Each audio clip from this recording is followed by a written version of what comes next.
themselves. With you today is your nerdy tutor, myself, George, and with me today, my first officer, my mom. Hey.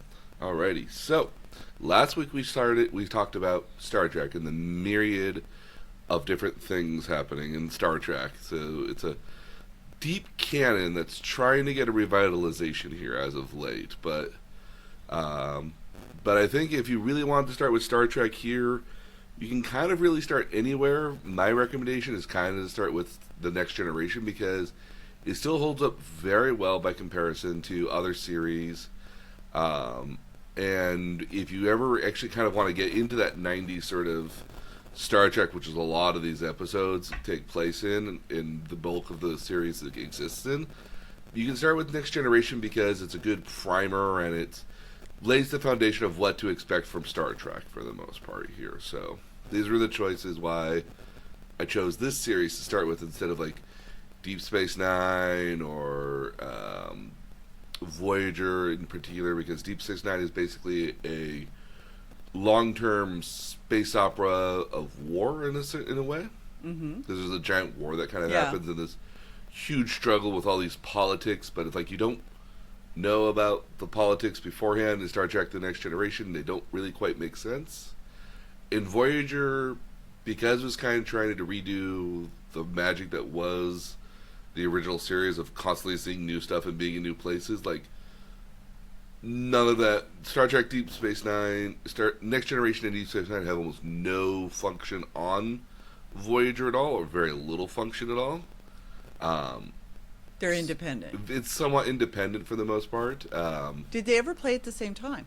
Yes, actually. So Okay. Star Trek The Next Generation and Deep Space Nine shared basically the 6th and 7th season of The Next Generation here. So you could have watched Star Trek 3 nights in a row? Well, what used to happen was that by the time Next Generation finally ended at season 7, the very next year, so it's the 3rd season of Star Trek Deep Space Nine, they started Voyager. And so on the nights in which they had the episodes of Deep Space Nine and Voyager, the hour preceding that, they had reruns of Star Trek The Next Generation. So you did have a whole block. So I had like a 3-hour block on those nights, yes. Oh, cool. So I could have watched Star Trek The Next Generation reruns, and then an episode of Deep Space Nine, then an episode of Voyager. Did you have a TV in your room at that point? No, this would have been the very early 90s. Okay. So. All right. So I chose some episodes to watch here from Star Trek The Next Generation here, and I chose them for a couple different reasons. One of which are some of the most highly rated episodes in the Star Trek fandom. Like, these are episodes that are beloved episodes in some way, shape, or form. But also, the majority of these episodes deal with some level of either morality or some level of politics. Like I chose them because they have interesting topics to them, and thus they're very much also a good benchmark of kind of what I think Gene Roddenberry was aiming for with Star Trek initially. Okay, so it's interesting because you talk about the series holding up, and some of the issues they bring up in the 5 episodes that you had me watch are very topical to now, 25 years later. Yes. And I found that very interesting. I wondered how you chose them because they were very different topics. Mm-hmm. A A wide gambit was a wide gambit, and absolutely no phasers were fired. No, and that was kind of the thing. Like, when a phaser was fired, it was like the last recourse in a lot of ways. Nobody shot at anybody. There was a stabbing in one of them, but and certainly he gets shot at by something in one of them because he's dying. But really, no war. You barely touched on the Romulans and the Klingons. There was very little, no altercations. So I found that very interesting because I think most people coming off of the original series remember them. I remember them landing on planets and battling. And really, there's not a lot of landing on planets within what I watched. Yeah, a lot of it kind of takes place in a lot of space here. On the ship. Yeah, and Yeah. and that was kind of my thing. I mean, like as much as I enjoy the episodes where they are on planets, and there are episodes like the best of both worlds, which is the two-parter that I talked about. Yeah. Which is again like a great pair of episodes, but like that's majority of what you watch is kind of what Star Trek was for the most part here. Like not a lot of confrontations, a lot of moral dilemmas and things happening. Now you did have some planetary stuff here. Like there's episodes where they start talking about Bajor and the stuff happening with that, which leads into Deep Space Nine. But I think more or less that was more or less the groundwork because they knew Deep Space Nine was coming out, and you would want to start planting the notions of that here. But again, I mean, like for the most part, again, when they fired a phaser, it was almost as if they like failed at whatever mission they were at, and then had to resort to violence. Well, yeah, it's okay. So this is not Will Shatner's. No, and that was Star a big Trek. and that was a big departure for a lot of initial fans here, where you had again Will Shatner as this kind of like very like youngish, like 30s, maybe very early 40s, but definitely in his 30s, sort of Roguish. yeah, Sort of, yeah. sort of almost like a rogue, and he always went down onto the planets, and he always, Very swashbuckling. yes, which was the kind of the show of the era at the time. I mean, like. Oh yeah, no, Wagon Train had its swashbuckling moments too. But yeah, no. When we get to like Next Generation again, almost like 20 years later, when they do it here, like Picard is this much older man. He seems this very kind of Renaissance-y sort of. Renaissance is a good term. Yeah, very Renaissance-y sort of guy that's not necessarily dashing. Looks like he could have been in his 40s or 50s at that point. Yeah. Like he's been around for a while and he's seen a lot of stuff, so that's why he's captain. He's the captain of this. But he's almost amazing kind of ship. ageless in his own way. Oh yes, very much so. Like it's hard to nail down an age for him, but at the same time you're like, no, he's not that old, but he's that old. Okay.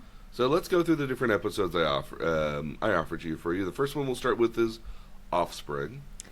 That was the only episode of the 5 that I have a recollection of having seen before. Okay. I had seen that, although I didn't remember all of the plot line. Mm-hmm. If there's a thread through all of these, except for maybe the last one I watched, there is a thread that Picard is upright, almost righteous. Mm-hmm. To a fault, almost. To a fault, and stands up for what he thinks is right, regardless of the peril. So it amazes me that he still captains the ship by the end of this, because he's constantly pissing off admirals. Yes.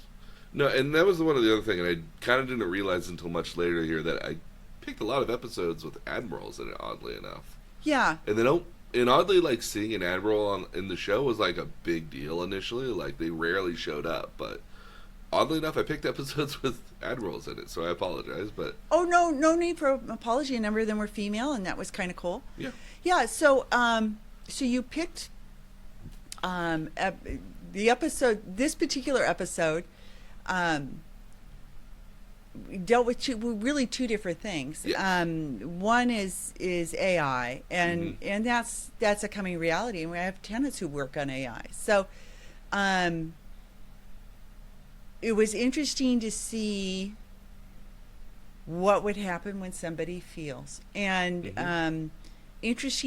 so many interesting things about it.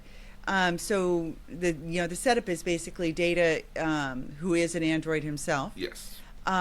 Creates his own offspring. Mm-hmm.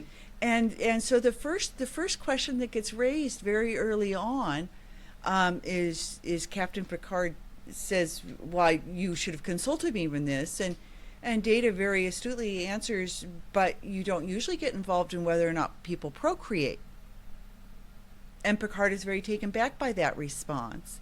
And he begrudgingly kind of agrees to it too. It's like, Yeah. Okay, you really got a point there. Yeah. But it asks, it begs the question, and I remember even back in the day, Diana Troy was a babe, and Oh, and and her costume does not hint at that. Like, yeah, Dr. Crusher isn't wearing the same no, one. no, Yeah, no. The counselor has a very sexualized sort of costume here. yeah, it's and interesting that she's the counselor, but but but she takes a stronger role in this one than she does in any of the others that I watched Yeah. as well. So so the first question that gets asked is who has the right to say who grants life if life can be created, and if we can create AI, does it get to create its own offspring? Mm-hmm.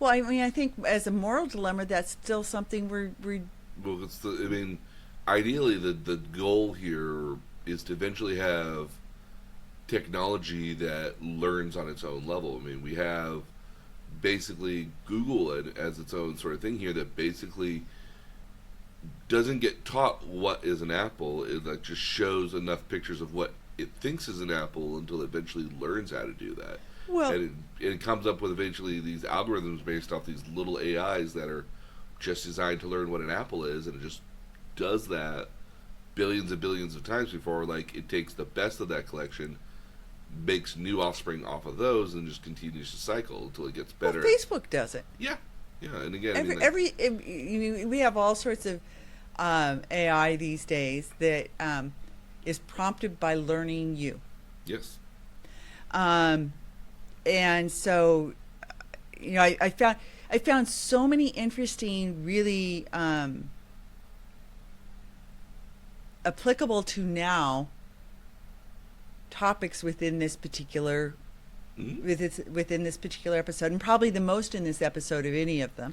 yeah. This one because it mostly just deals kind of like the creation of life, and then if that life happens to be a robot created by another robot, like who's to say that this isn't like an offspring or this isn't something of interest? In this particular instance, it very definitely is offspring, Mm-hmm. and Data is trying to groom it and grow it, and Picard fights for Data's right to keep his child. Mm-hmm.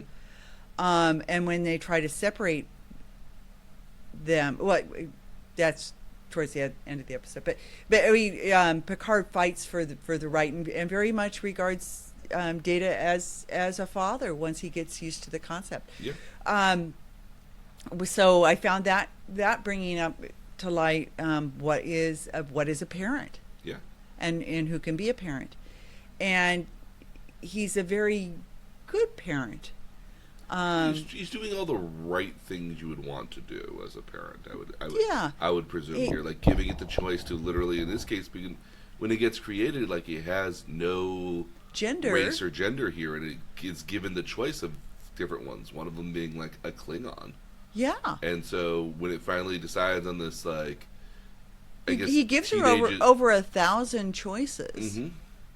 And this is what it shows at the end of the day, which shows, and it's certainly got a lot more emotion than Data has as well. That it's talking with Deanna Troi here about its own emotions, and that's what ends up.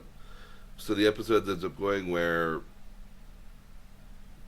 Starfleet admirals learn about this new android and want to study it more, but Picard won't let them take it away. Separate her from her father. Yeah, and then at the end of the day here, like, the android here is so overwhelmed by emotions that it fails. Okay, so my understanding was that at one point the admiral says, I'm overruling you, Yeah. and I'm taking the android, and says to Data, because if both of you are on the same ship and something happens, we lose you both. Which is reasonable. Which is a reasonable, yeah, Data can't really refute that. He understands. No, that's a very reasonable sort of thing at the end of the day. So when she learns she's going to be separated, Mm-hmm. she feels fear, and she goes to Deanna Troi, and she's having what is a very human response to fear, Mm-hmm. and she basically breaks down.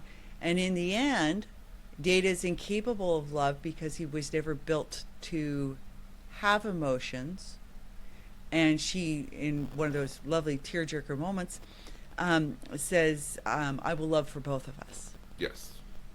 and and Data, as much as he doesn't have emotion, really can't bring himself to Let her go. let her go. So he downloads her memory banks and keeps those and gets to relive those from time to time. I also found very interesting the response from the crew, who Very welcoming at the end of the day, too. very welcoming and also very sad and expressing such sorrow for Data's loss, even though Data can't really feel the the loss. loss. Yeah. So it interests me that in the future of the show, he doesn't ever try to create a second one. I mean, like, I suppose he could. But, I mean, I think the episode kind of shows that, like, you know, you try the one time here, and unless, you know, like, he would have to do... Again, I mean, like, if the notion was he was going to create his own here, he had, like, literally years to try to create his own. The fact that he tried to do it this time here and failed means that he's probably going to... If he tries to do it again at a later point, he'll have to learn more or something else that changed. Okay, so a couple. I mean, that's my rationale. Okay, least. so a couple of thoughts that I found from a overall Yeah. viewpoint were that the writers of the show were anticipating that we still haven't mastered making AI feel, because this is several centuries into the future. Mm-hmm. That we still haven't mastered making AI feel. That the assumption is that it's still without. Possibly, yeah. I mean, like, the writers had kind of a very interesting job at the end of the day, was to come up with these unique sort of moralistic tales in space. And what does that look like? Well, and it's I mean, like, this is a widespread of topics, Mhm. and all of them great episodes. So the fact that it's still topical says that morals are probably always topical in some form or Some way, another. nature. Yeah. I mean, But this dealt with, I think, each of these actually dealt with things that I thought were very, still relevant. yeah, very relevant to where we Yeah. are. Yeah. I picked the episode initially because I liked the relevance to taking away children, much in the same way We the have government- immigrants. They're doing, yeah. Precisely, yeah. Like, what, you know, like, why do you know? Not the same analogies here, but I found like similar through lines through that, like the morality of that at the end of the day. Of here. separating them and who stands up for them as well. Precisely, yeah. Yeah, who protects them. All right, so let's Okay. move on to the next one. Okay. So the next one is again one of my favorite ones here. Oh, that last one, directed by William Riker, Mr. Jonathan Frakes. Really? Yes, a lot of the cast eventually start directing their own episodes. The Pegasus here, for example, is done by LeVar Burton, Mr. Geordie LaForge. Oh, that's interesting because he has a very limited role in it. Oh, yeah, somewhat limited role, but that might be because he was Directing it, yeah. so. Okay. All right, so yeah, so the Pegasus here, Admiral Pressman is contracted the Enterprise here to go into an asteroid field kind of near the Romulan neutral zone border to try to find a ship called the Pegasus that theoretically disappeared. We think it exploded, but it maybe disappeared, maybe didn't disappear. The Riker and Admiral Pressman have known each other for when Admiral Pressman was Captain Pressman and Riker was a very young first ensign officer. And they were both serving on the Pegasus. Yes, they were both serving on the Pegasus. It's discovered here that like the Pegasus is also being looked for by Romulans, so it's very confusing why the Romulans are looking for this as well. Yeah. And then you come to find out here through a series of And they can't find it. You must keep them from finding it. Yes, yeah. Pressman is very, very particular that not only must we find it, but we must recover the Pegasus and everything. Equipment that's on it. Precisely. And then so throughout the episode, you get kind of this relationship between Riker and Pressman where it's kind of like this, like... It's tense. It's very tense, very kind of like a... I don't want to say like father and son like that don't like each other, but you get that vibe kind of midway through. Picard clearly picks up on the vibe here of what's going on and is very kind of, tell me what's going on. And it's discovered that there was a mutiny on the ship at some point here. Well, Will Riker won't tell him. No, and that's what's part of going the on, and then in part because the Admiral has said don't. Well, the Admiral's also classified this entire thing here too. He's made sure that like nobody really can get this. Whatever happened. Nobody here. knows what happened except much of the crew perished on the Pegasus. This, yeah. So eventually, what ends up happening is that they find the Pegasus halfway through an asteroid, like literally like phased into inside it, and they go over to there and they come back and they Will Riker eventually basically lets the game up here, saying that like what the Pegasus had was an experimental cloaking device that also lets you kind of pass through solid matter, which is really kind of a cool thing at the end of the day. But the major dilemma here, though, is that the Romulans and the Federation have a peace treaty which basically says that the Federation won't develop cloaking technology at all. Which is neither side will. And no, and I saw that the Romulans can develop it. That was the treaty. Oh, they can? Yeah. Oh. Romulans can develop cloaking technology as where Starfleet cannot. So that was kind of the agreement. This is one of the reasons why Starfleet never has cloaking devices, and even when one ship actually in Deep Space Nine does have it, to Defiant, it actually has to have a Romulan officer on board, and the Romulan officer can only activate the cloaking device when they're in the Gamma quadrant. They're not allowed to use it when they're in the Alpha quadrant.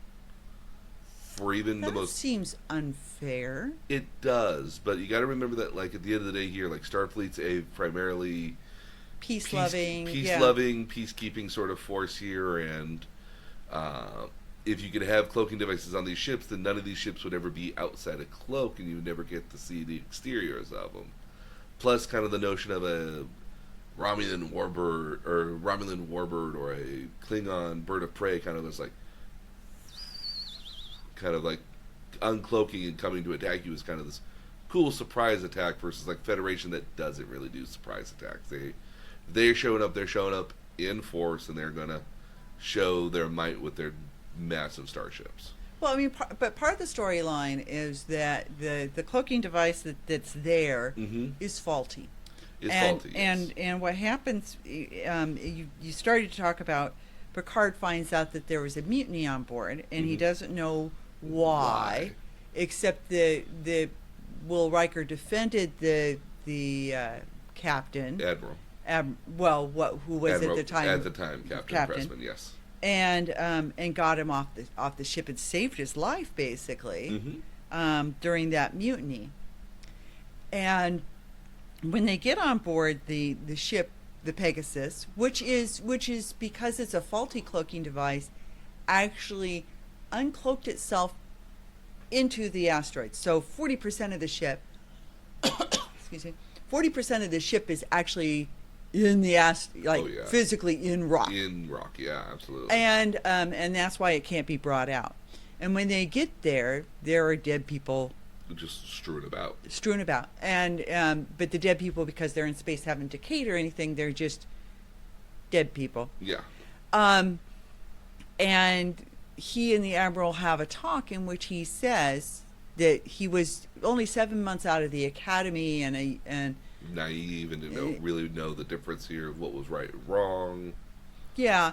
And that he's kind of holding on to this guilt for like a number of years, just unable to speak about it. That he did the wrong thing by not telling the full truth at the hearing about the mutiny, and that this piece of equipment is wrong. He really wants nothing to do with bringing it back, but the Admiral gives him an order, and you see him with this agony.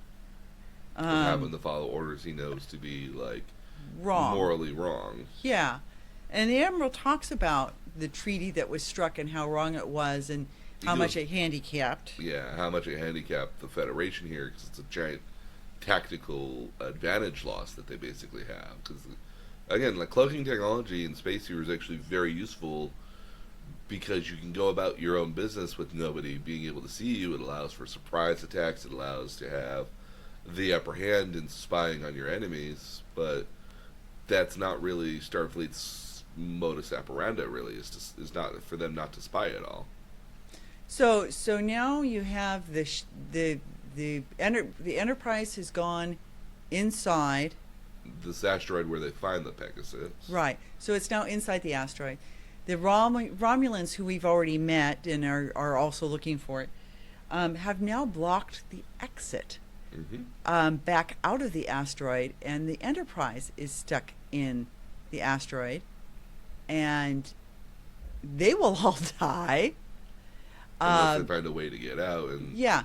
So the Romulans have offered him a choice. They can beam aboard the Romulan ship and be taken someplace where they'll basically, they don't put it this way, but the inference is they'll be prisoners. They'll be their guests. They'll be their guests, and after a short stay on Romulus, they'll be returned back to their Federation people. It's like, yeah, a short stay on Romulus probably means some sort of level of interrogation or debriefing, and it's like, no. No, yeah, we'll get back to you on that. And so then they're trying to look at their options. The Romulans are still hanging around because they're waiting for an answer. They think they've won the day. Oh, yeah. But again, no shots are fired. They talk about possibly blasting out of the asteroid, but they don't know what that will do because the asteroid has its own gravity field. It's bigger than a starship here by quite some measures. Yeah. So something of that size and mass will probably have some level of gravitational force. Well, they say that it does, yeah. So, who knows what'll happen if you were to try to destroy it from the inside? Would that even work in a lot of cases? Because even when they say earlier in there, it's like, hey, the ship's here, why don't we just blow it up? It'll take all of our photon torpedoes to do it. Yeah. But it's doable. But it's doable. But if we do that and the Romulans then turn around and attack us, we'll have nothing. Precisely. Yeah. So they talk about a couple of different options, and finally Will Riker says, well, that piece of equipment that we just brought back is this this cloaking device. That lets you phase through walls, essentially. Yeah, and that was what was special about it, was that it let you phase through solid matter, which is how the Pegasus got stranded. Lodged in there, yeah. Yeah. And, of course, everyone's very, very, Picard's very upset. Riker's very upset. They all realize that this is a violation of the treaty. Mm-hmm. And so, a number of things in this conversation have taken place. The Admiral eventually gives a direct order to arrest Picard. Yes. Because Picard is going to turn him in to Starfleet for having violated. And Worf refuses to arrest him, and they in order to get out of the asteroid, they have to use it. Yes. But they know if they use it, if they decloak in front of the Romulans will know what happened. The Romulans will wonder why they have a cloaking device, and then they'll wonder how they got out of the asteroid. Right. And that opens just a whole bunch of questions, because it's kind of hard not to do that when you have a bunch of sensor data and stuff like that. And they eventually get out of there, and Picard actually does decloak in front of the Romulans. I think he does it very intentionally as well. Yeah, he said not wanting to hide the truth at all anymore. Right. when you think which basically cooks the Admiral's goose. Yeah, and when you think about it here, like, he could have not decloaked. He could have gotten out of the asteroid in some way, shape, or form, and sailed away and disappeared. Flown, yeah. And disappeared into the ether. And the Romulans wouldn't have known how they ever got out. Right. And if they ever got out, because again, they've sealed the hole and everything, but do the Romulans then try to keep opening up the asteroid to find the Pegasus, or do they do something else here? Well, at some point they figure out that they're going to figure out. I don't think there's any way that they could have gotten out. So they're eventually regardless of where they decloak. Yeah, so Picard's just of the opinion here, you know what, we'll just do it, and we'll bite the bullet here. And then basically he goes, the second they decloak in front of them, he basically tells them, like, send a message to the Romulans that their government's going to be contacted in a few days regarding this incident. Yeah. You know, and at the end of the episode here, Picard tells Worf to place the Admiral under arrest, and Riker says, like, if you're putting him under arrest, you have to put me under arrest as well. Too. Yeah. And does so, and at the end of the episode, Picard, being kind of like the dad to an older son, is like, hey, like, people are gonna look at you differently now because of this, you know, and might halt your career for a while because of it. Yeah.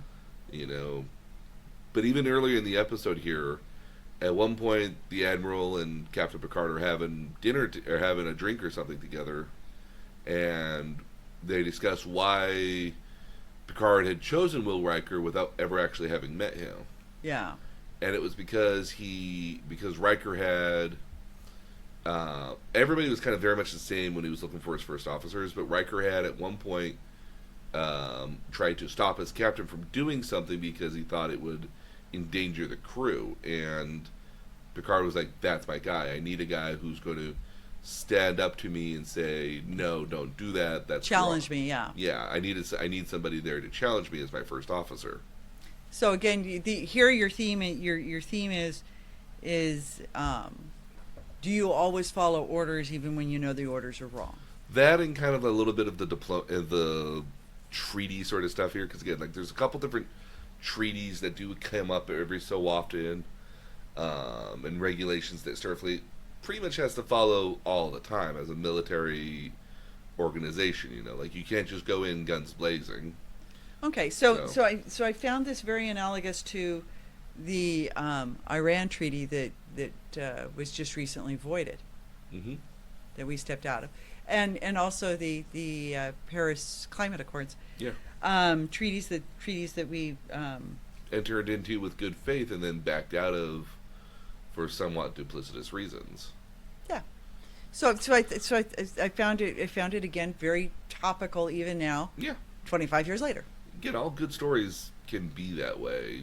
You know, I often will watch episodes of The West Wing and still think about, like, wow, these are still stuff that we talk about today. Yeah. Yeah. So, all right. So the next episode was The Drumhead. So this is the one where there's an incident there's an explosion on the Starship Enterprise that is believed to be sabotage, and Starfleet sends an investigator to go and investigate what happened. And it isn't just an explosion. There have been plans shared. Mm-hmm. There have been plans for a weapon, for something. Starship plans. Okay, Starship plans Blueprints. have been shared, blueprints, and they can't figure out how. Mm-hmm. So this totally went in a different direction than I thought it was going to. I know. It was interesting because initially it looked like the guy who stole the plans and gave them to the Romulans was a Klingon. Mm-hmm. And Worf, who is the security officer, is a Klingon. Mm-hmm. And this guy basically offers Worf, says you're not spoken well of on our planet. Nope. Nobody thinks highly of you because you work for the Federation, because you do this. Well, not only that, but also because his dad was a traitor to the Klingon Empire by working with the Romulans. So, like, Worf's just not in high regards at this point with the Klingons here. Like, yes, he's a fellow Klingon, but, like, nobody likes him. But nobody likes him, and so I thought this was going to be, because the thief Klingon Mm-hmm. Tells Worf, get me onto a shuttle rather than take me back to a cell. Get me on a shuttle, and I will restore your name, and you can die with glory, and no one will know. Yeah. Except for all the Klingons that I tell about. Oh, yeah. And Worf turns him down, and actually there's a bit of a little fist fight over that. And I'm thinking, okay, this is going to be a thing where everybody doubts Worf's Honor and reputation. and which side he's on. Yes. I was expecting something sort of analogous to the Japanese concentration camps in the United States during World War II. Okay.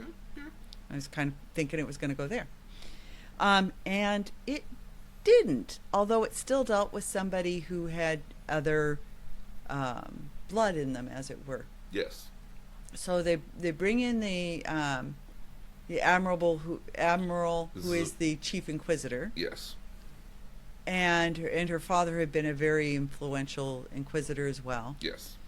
And it ends up being something a little bit more like a Nazi thing. Yeah. Okay. That's actually very true, actually, now that I think about it. Yeah. So they discover that the plans were taken out through plasma, that somehow he encoded it in his own plasma because he was getting shots every day. Mm-hmm. For some sort of rare disease. And he had some sort of coder put on the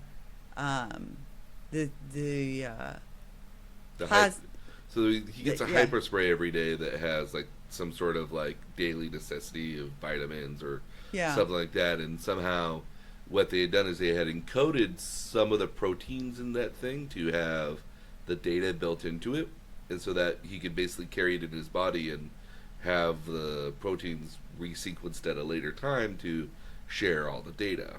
Yeah, so I'm so glad you understood that, because I was a little fuzzy on exactly how that was happening. Star Trek, again, you got to remember, like, one thing is that Star Trek physics and technology is intentionally wonky so that it doesn't make sense, because if they had it make sense from episode to episode, some crazy nerd would figure that out and then, like, later come back with, like, well, actually, you can't do that because this is actually how this works. It's like...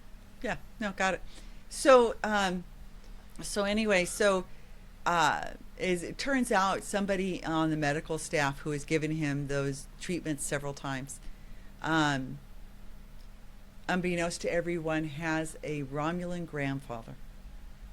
Which he had said was a Vulcan grandfather initially, but... So he lied on his applications. Mm-hmm.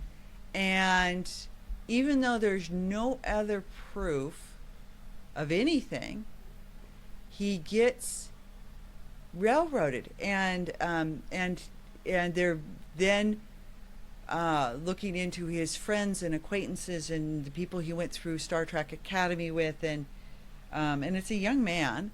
Mm-hmm. And the whole time Picard is like, whoa, we're carrying this too far. There's no proof that he did anything. There's no evidence that he did anything. Yeah. There are actually two interrogators and a so there's a reporter. There's a head interrogator, and then there's a reporter, and then there's like the sort of an investigator. Yeah, and so like, and then there's like there's like a secretary that's a similar race to what they to Deanna Troi, which is a Beta Z, which is consents emotions. Yeah, consents emotions and kind of read thoughts between other Beta Zs. Yeah. So like the better kind of, they're like natural telepaths, I guess is the best way to put it. Well, and he interprets that this poor kid is lying, because he's actually lying about something else and not about this. He's lying about his. He knows that he's fibbed on that application. Yeah, that he's part Romulan, not Vulcan. So yeah. So they start these, and Worf gets his staff in on it as well. He takes up the banner as well, which is surprising because he's, of sorts, should be the person who's the most sympathetic. Yeah, you would think. You would think, because he's himself a Klingon, and mm-hmm. has probably been subjected to a lot of questions about his loyalties. Yeah. I personally thought that's where the episode was going to go. I was surprised when it didn't. So they were so intent on finding something. And this woman, again, because this happens in the first 3 episodes I watched, actually, consistently had Picard taking on admirals and being threatened. Yes. By them for his job. Oh, yeah. And that happens again here. Well, what ends up happening here so much is that this investigator eventually, because Picard just like keeps kind of trying to stalwart her and stop her at just about every single sort of avenue and turn, trying to be the better voice here, she eventually comes to the belief that, oh well, let me get rid of Picard, and then everything will start going a lot smoother. Well, and she actually starts, I think, a tribunal on him. Yeah, she starts a tribunal on him, but she starts actually accusing him of things. Not only being, first she starts claiming that he broke the Prime Directive on a couple different occasions.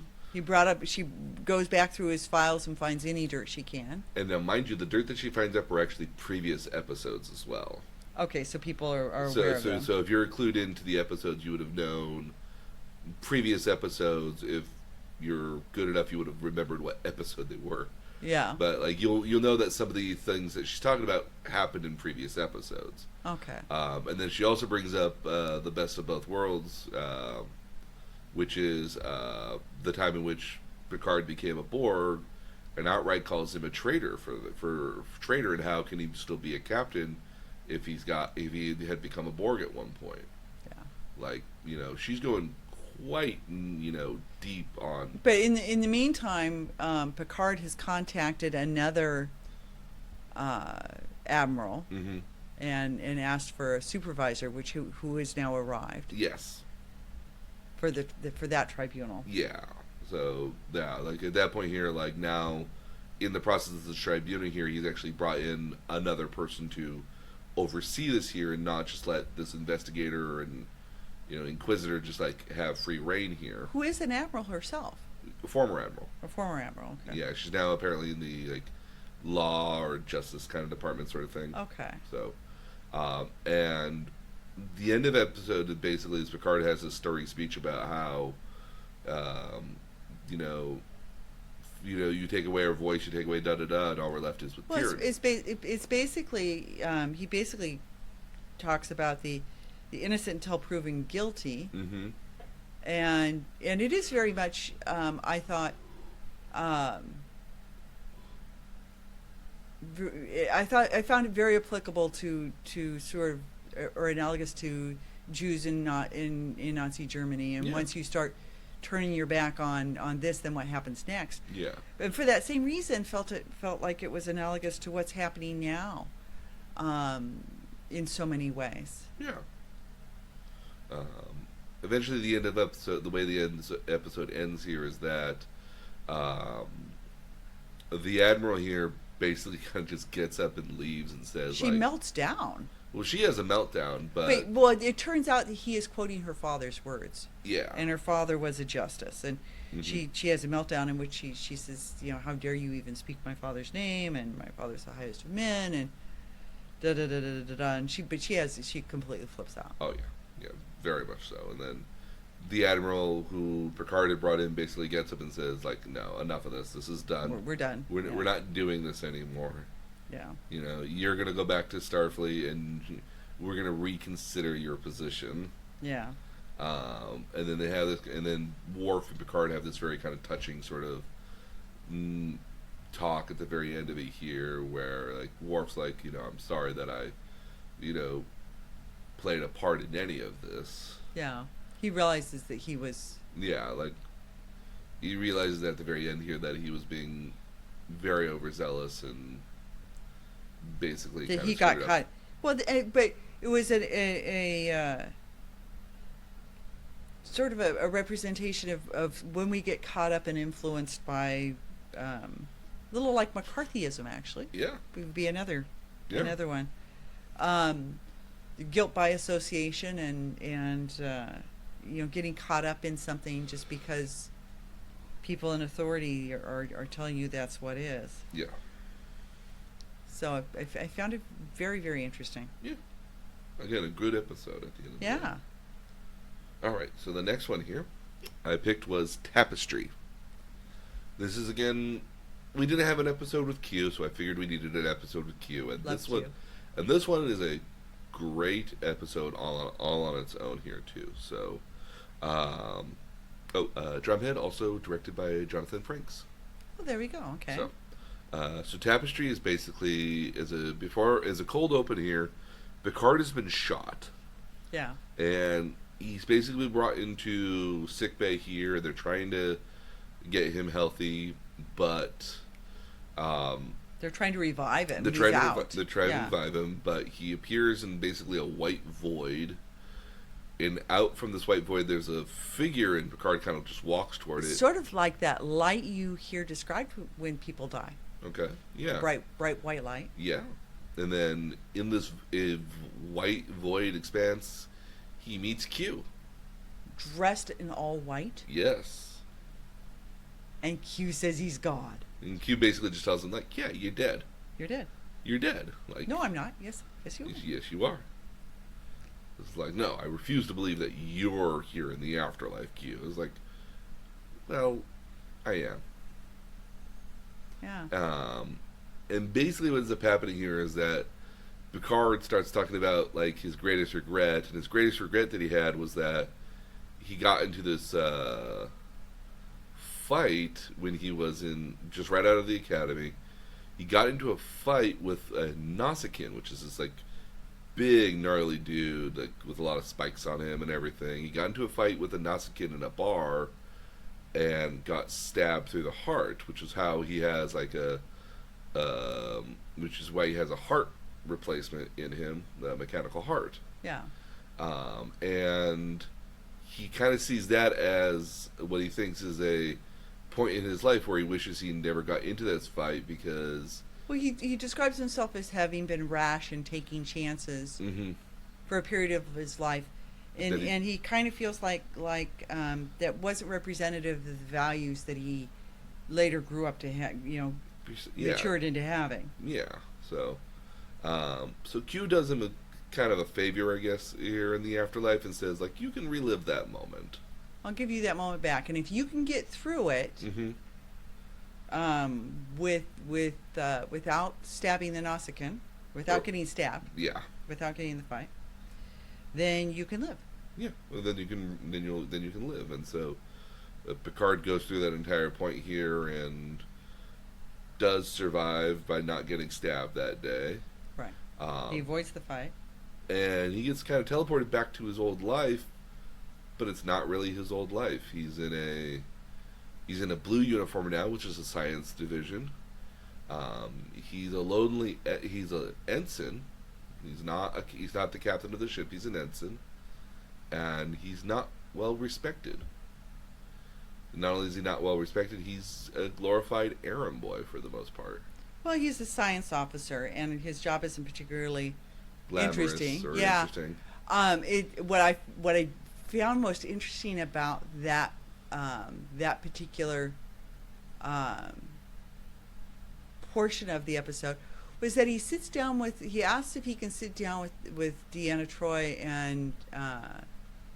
and Will Riker, who is now the captain of the ship, and talk to them about his future.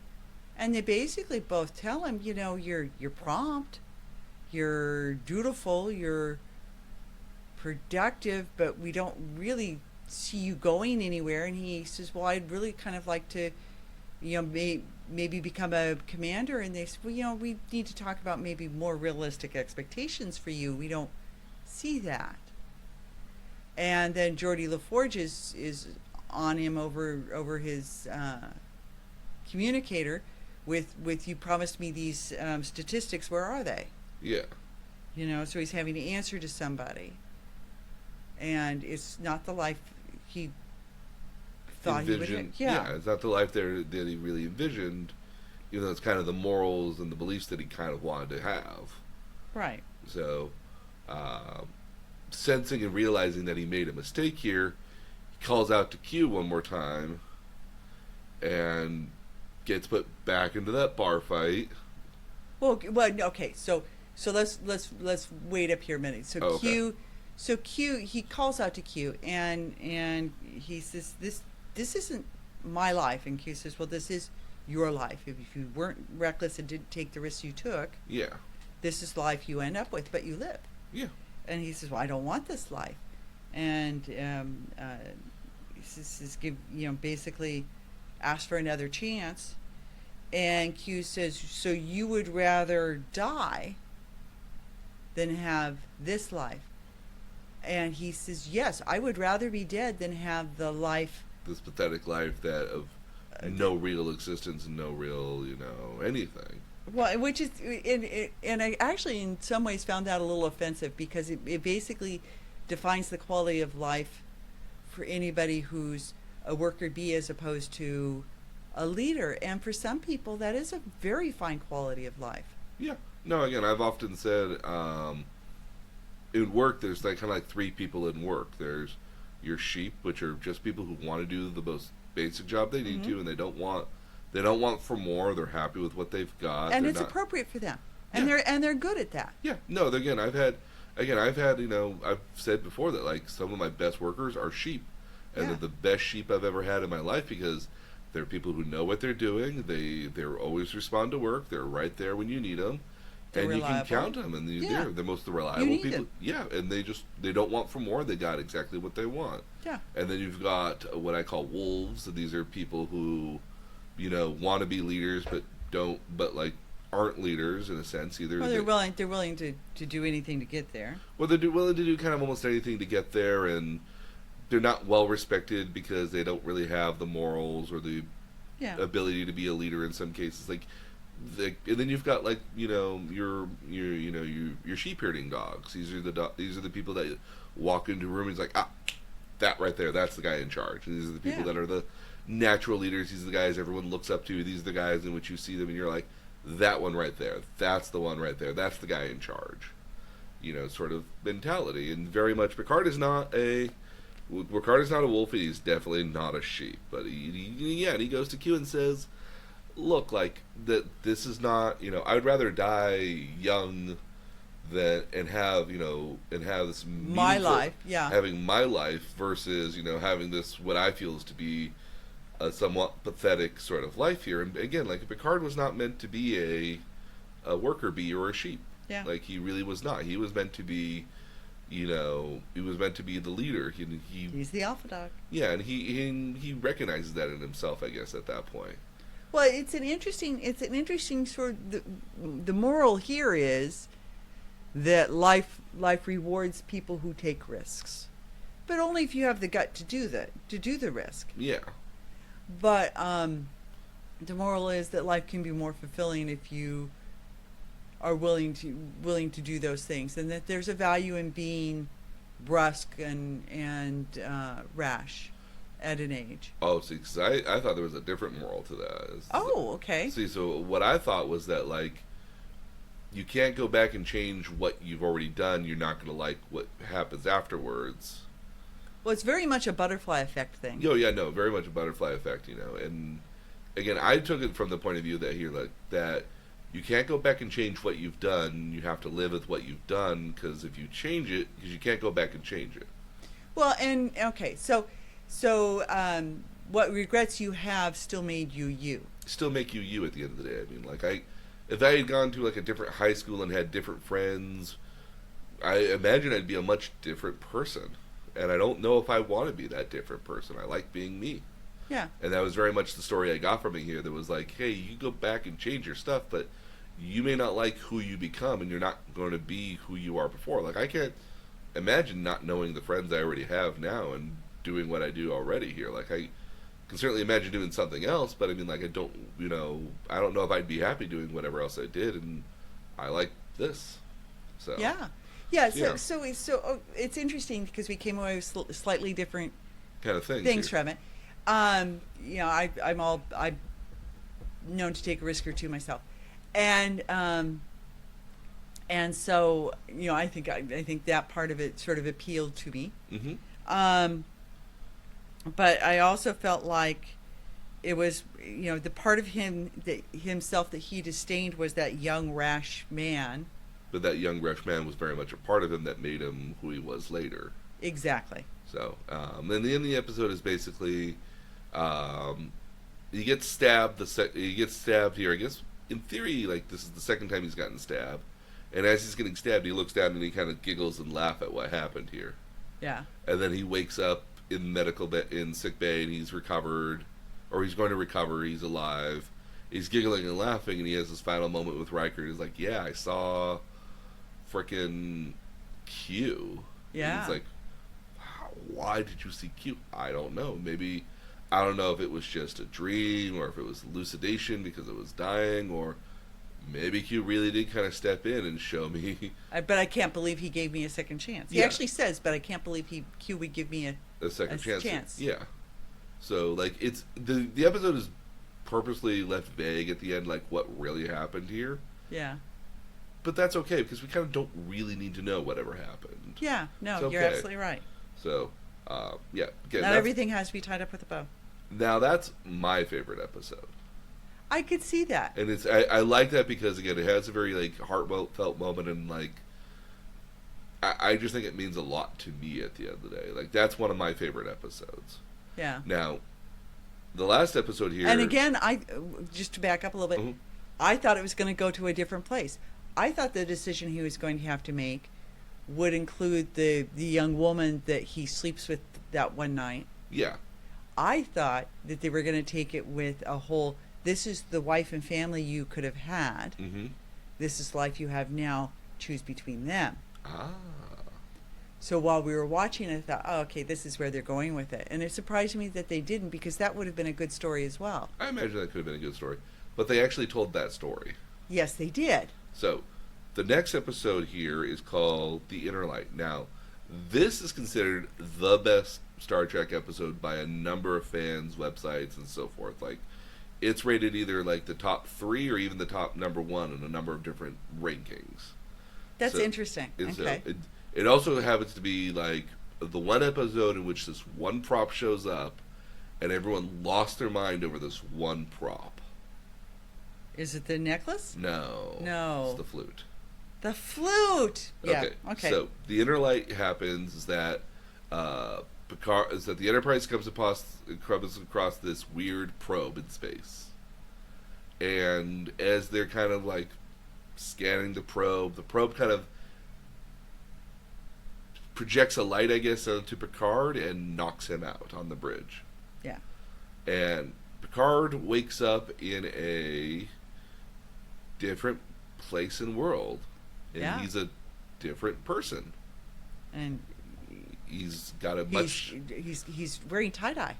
He's wearing tie dyed. He's got kind of he's in a completely different place, and And he it's a is- very primitive world. primitive Comparatively. comparatively, yeah, no, very primitive by what he's used to, and he's very very confused about like where he is, and he's not known as Picard anymore. He's known as Kanan or Kanam. I can't remember the name. So I listened to it closely because I was trying to see, is it Caleb? Is it and it's It's spelled Kalem. It's spelled Kamin. Cayman? Yeah.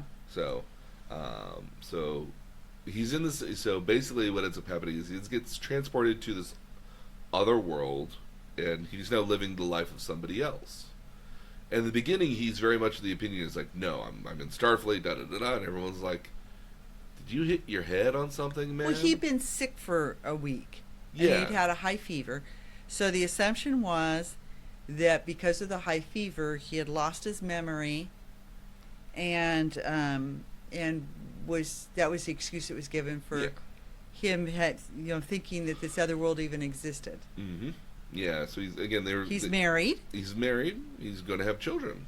Yeah. And He's married, and this woman's very patient with him and listens to his stories, and actually acknowledges in a couple of conversations that other world was real, but outright questions him.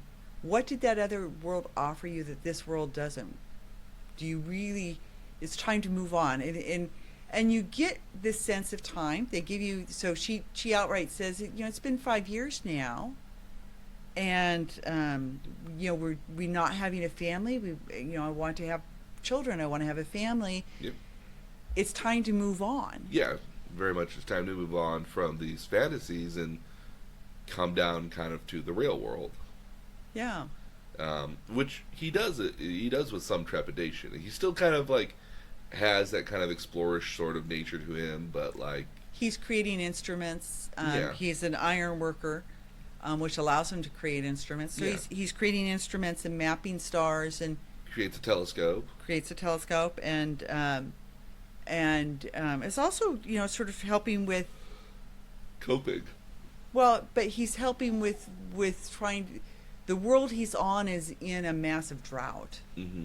and has been for a while. And they're trying anything. They're planting trees almost like a sacrifice to God. Mm-hmm. And he's trying to, or at least he tells his wife, and he tells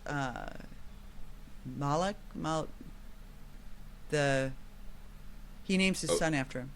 Balal. Okay. Something like that. Balak? Something, okay. So, and even tells him, I'm trying to create these things so that I can So that people will have a forecast future. rain. Yeah. And that sort of thing. And early on, she says, well, here's the one thing you do. You play the flute, Yeah. although not particularly well. No. So in a lot of scenes, you see him playing the flute. Or learning to play the flute. Learning to play the flute, yeah. And yeah, I mean, this episode just kind of goes on, and you basically get to see Picard as if he had a family and a life. Clearly, he's still thinks he's supposed to be this other guy here, but eventually he kind of forgets that and has this other life with a family, and he has 2 children. You get to see the grandkids. Yeah, you get to watch the passing of time through. His wife eventually dies of old age. Yep. And he's still alive, but you see him age drastically. Oh yeah. And as you said, they get to grandchildren. His best friend dies, Mm-hmm. and that's who he names his son after. His son, played by his own actual son, Daniel Stewart. Did not realize. Yeah. Cool. So his own son actually got to have a cameo with his dad in a Star Trek episode, which gotta be kind of cool for like father-son sort of moments. Yeah. So, and the end of the episode here is basically that like 40 plus years have kind of passed, and what's causing the drought is actually the sun going supernova. So the sun is in a state where like it's about to go supernova, and they help launch this spaceship or this probe into space. And they all realize too that that it is going to come to an end. yeah. That like their world is doomed, and they really have no way of getting. Well, off his it. own daughter becomes a scientist and realizes there's no microbes in the soil, and everything is dying. Yeah, and so like they really got no chance at all. Yeah. And then the episode ends. He gets to see his wife, and then he's back on the bridge. And to him, 40 years has passed, but in reality, like 20 minutes. like maybe 20 minutes at most on the bridge. And then he's just like, We actually asked, how long have I been out? And they said 20 minutes. mm-hmm. And then the probe that once had been lifelike here just shuts down entirely. And when they bring the probe into the hangar bay, they do a little research on it here, and one of the artifacts inside of there was a flute. Yeah, so the interesting thing is there's a conversation that's had between him and his best friend at the very end. He's a very old man; he can hardly walk. His daughter has set him on some stairs, and his wife comes back to him as a younger woman and his best friend comes back to him as a younger man, and he's trying to understand, and his friend tells him. Because they're all there to watch a missile be launched. Yes. They're all there to watch a missile be launched, and he watches the missile, and he says, "I think I've seen this before." And his friend tells him, "Of course you've seen this before. You saw this right before you came to us. We hoped to find somebody who could tell our story and tell the world about us." So the Our memory lives on. And so we sent the probe, the missile with the probe, hoping to find someone. And he says, in his very old self, he said, "And I'm the someone." And suddenly puts together why he has these odd memories of being somebody else at one point. Yep. And so it sort of connects the dots. So then when he gets back on his own spaceship, and it's only been 20 minutes, and all these things. When they open up the probe, Mm-hmm. One of the relics here is this, in a box, is this flute. and so unlike the previous episode, Mm-hmm. which leaves you wondering, was he really dead? Was he really alive? Is Q really God? Is there? Yeah. Okay. Did that really happen? Did he really live both lives? So where that was left open for you to be able to interpret, Mm-hmm. I found it very interesting that this one included the flute, so he knew it was real, that it really happened. That all this stuff really happened. And mind you, he picks up the flute, having never played it before, and plays it perfectly fine. It plays it beautifully. Oh, yeah. Yeah.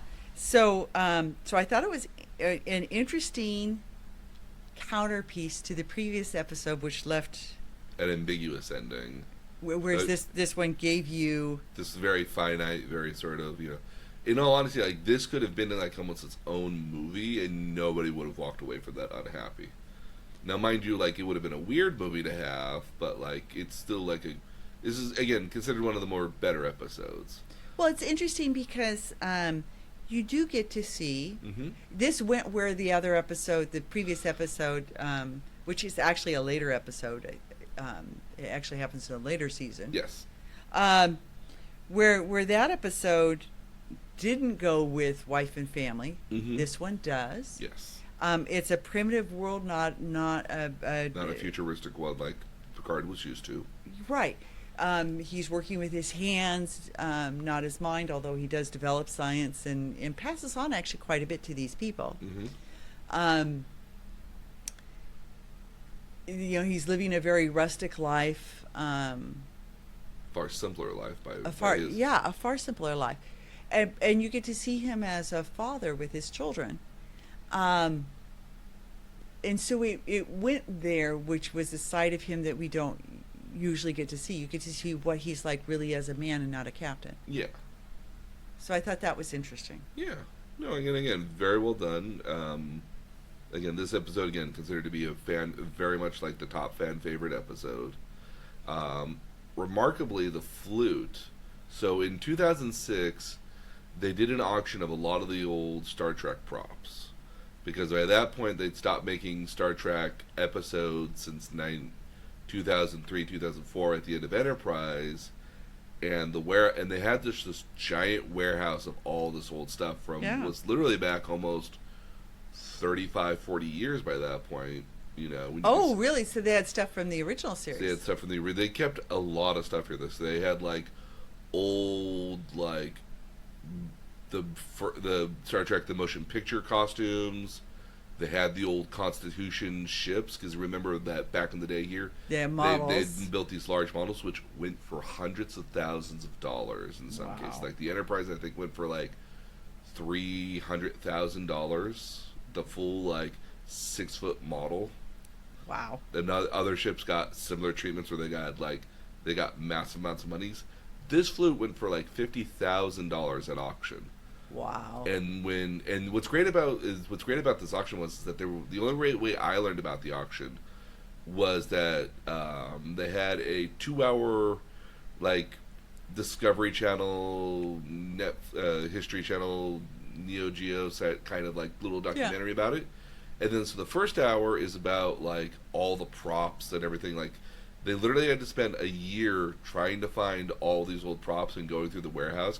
Indexing them, I would imagine. Indexing everything, and then they had to decide what they were going to get rid of auction here at the end of the day. So they went through went through all the boxes and they had to photograph everything, and then they had to put it up in Christie's auction kind of warehouse for like a couple weeks where they were photograph it and they got to actually display all the stuff they were going to sell to people. Oh, that's so true. They had this really great museum of all this old stuff. So you and you had like the model set, you had like the full ship models here. Like these are some of the 4-foot and 6-foot models, and they're highly detailed with all this because again, that's how you did ships back in the day. Yeah. Which if you also noticed in the show, like they were used a lot of exterior ship shots.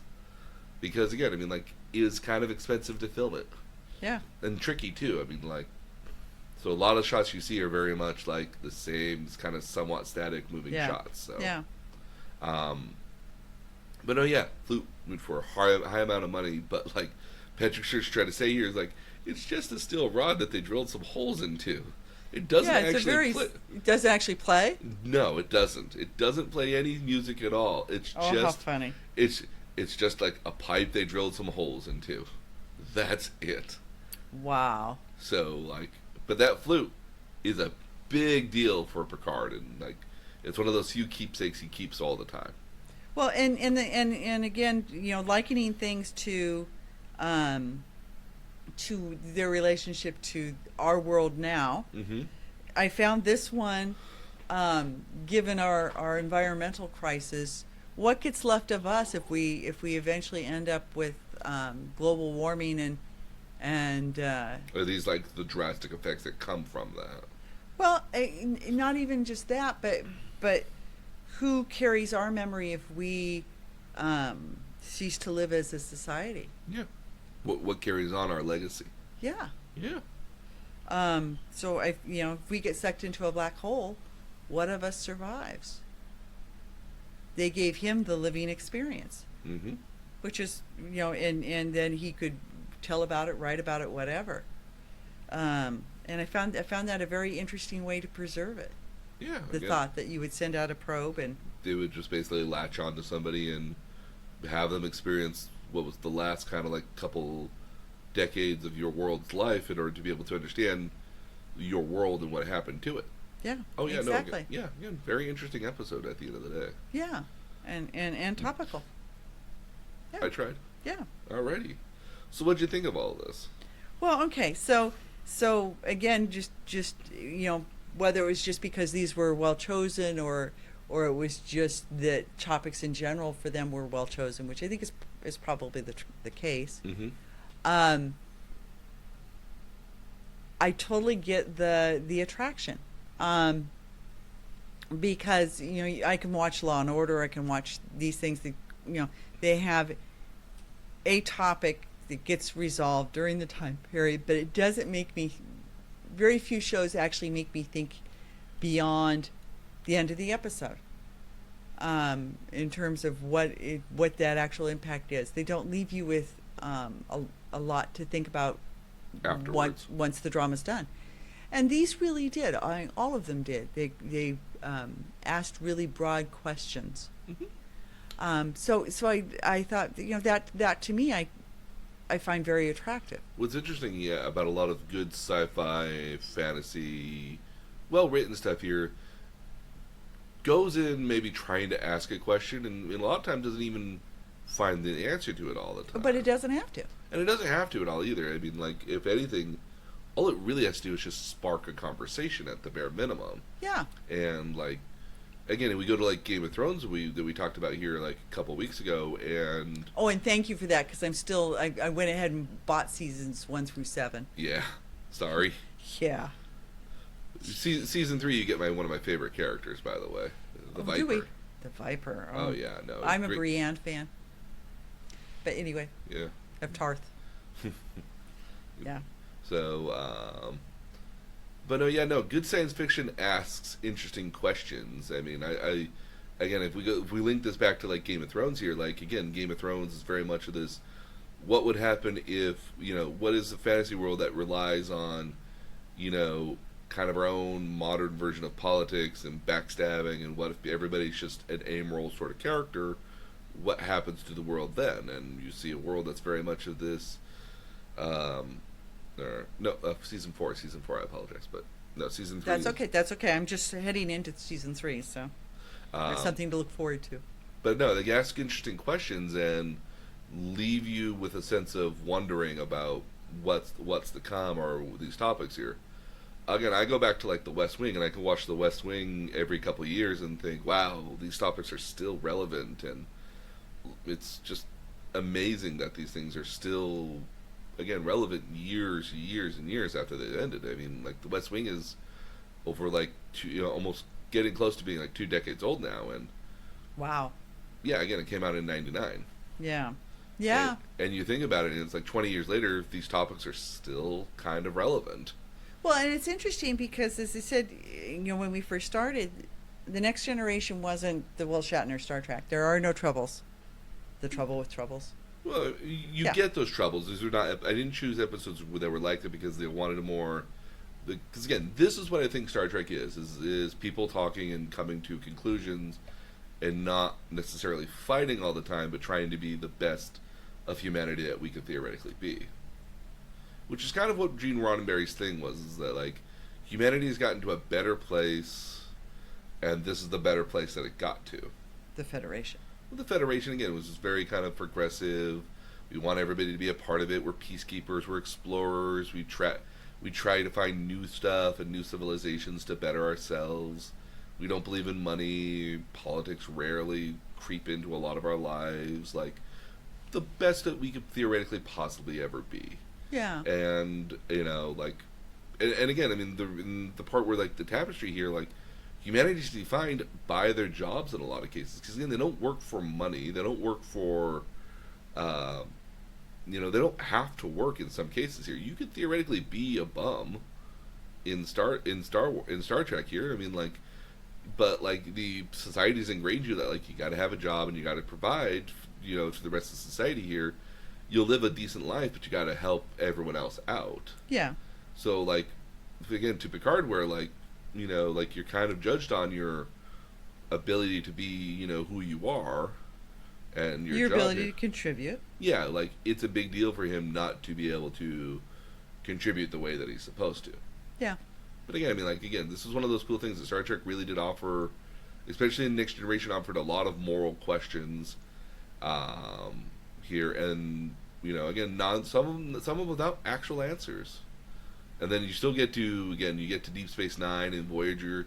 They ask again very similar questions. One of them, which the backdrop of a war happening, Yeah. and fighting happening, and this constant struggle going on. And then Voyager, where basically it's like, well, we'll never be back here ever again. Do we just say F you and go and only look out for ourselves, or do we still abide by our own principles and still be the better people here, despite the fact that we actually really don't need to? Again, I mean, in Voyager, they could very well just kind of go around and just be like, F you, we're taking whatever we want because we got better technology than you. Ha ha ha. And they don't. They actually continue to try to have good morals about To live by the Prime Directive.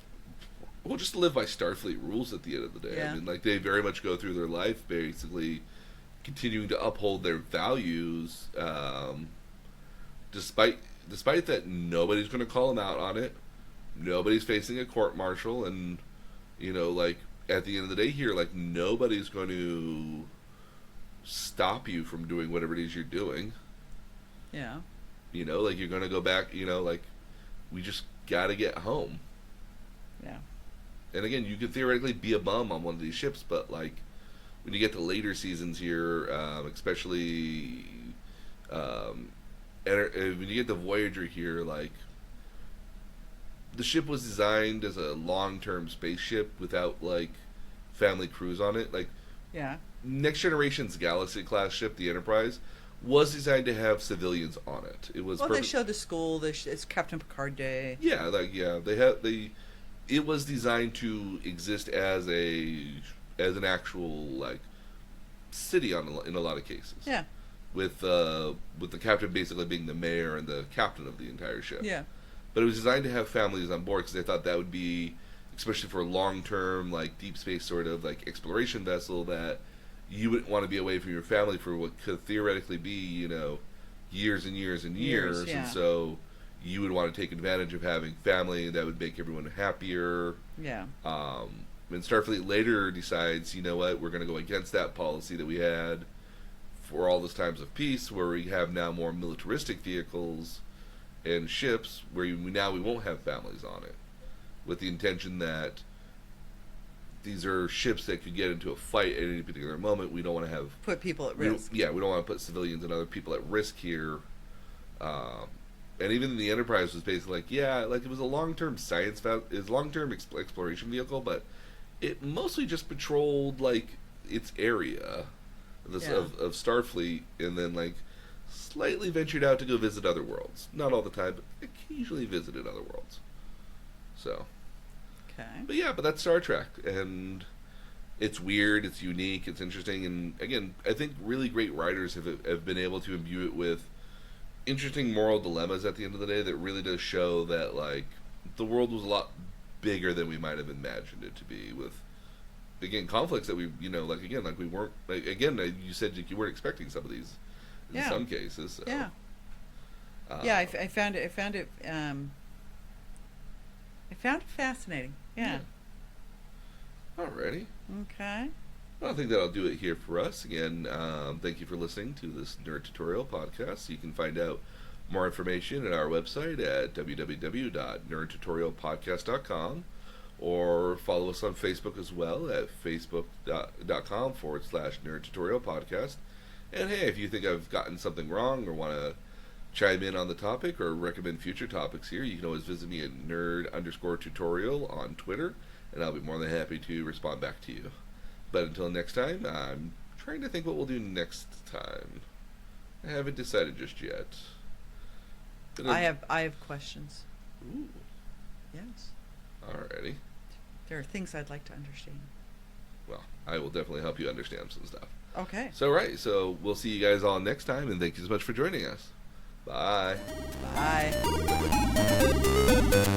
Bye.